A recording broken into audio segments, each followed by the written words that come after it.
एक बड़ी खबर दरअसल काबुल से आ रही है, जहां पर यूक्रेन के डिप्टी मिनिस्टर ने अपने देश का विमान अगवा होने का दावा किया है। आपको बता दें, यूक्रेनियन विमान अगवा हुआ है, हाईजैक हुआ है, ये खबर आ रही है। ये विमान दरअसल काबुल पहुंचा था अपने निवासियों को लेने, यानी कि यूक्रेनियंस को लेने, लेकिन इस विमान को डाइवर्ट करने की खबर आ रही है। ये विमान दरअसल यूक्रेन रवाना होना था, लेकिन इसे डाइवर्ट कर दिया गया है। और अब ये कहा जा रहा है कि ये विमान जो कि काबुल एयरपोर्ट पर था, अब इसे ईरान की ओर डाइवर्ट किया गया है। ये खबर आ रही है, इस वक्त की बड़ी खबर आपको बता दें, काबुल से आ रही है खबर।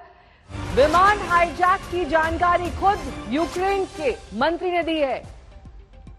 यूक्रेन के विमान में 83 लोग सवार थे और काबुल से इस विमान को उड़ना था यूक्रेन के लिए, लेकिन ये प्लेन हाईजैक हो चुका है। यूक्रेन के लोगों को लाने पहुंचा था ये विमान और अब इसे डाइवर्ट कर दिया गया है ईरान की ओर। यूक्रेन के मंत्री ने खुद इस बात की जानकारी दी है। इस हाईजैक के बारे में बताया है कि ये रविवार को हुआ था।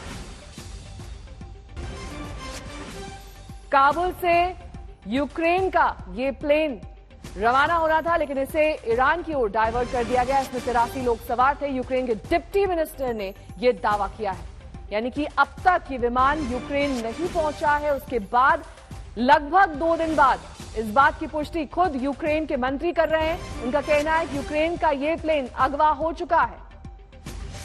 अब रेस्क्यू विमान भेजा जा रहा है। ये दूसरा हाईजैक है काबुल से इस हफ्ते का, और इस अगवा प्लेन की जानकारी खुद यूक्रेन के मंत्री दे रहे हैं।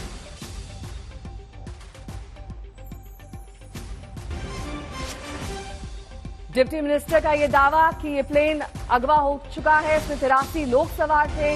रविवार को इस प्लेन ने उड़ान भरी थी 83 लोगों के साथ, लेकिन अब इसे अगवा कर लिया गया है और इसे ईरान की ओर डाइवर्ट किया गया है। रविवार को हाईजैक होने की जानकारी। रेस्क्यू मिशन के लिए इसे काबुल लाया गया था, यानी कि जो यूक्रेनियंस हैं, जो यूक्रेन के निवासी हैं, उन्हें वहां से रेस्क्यू करने के लिए इस प्लेन को यूक्रेन ने भेजा था। लेकिन विमान पर बंदूकधारियों ने कब्जा किया और इसे अब ईरान ले जाने की खबर है। ये विमान दरअसल रविवार को ही अगवा हो चुका था, लेकिन अब इस बात की पुष्टि हो चुकी है, इस बात पर मुहर लगी है।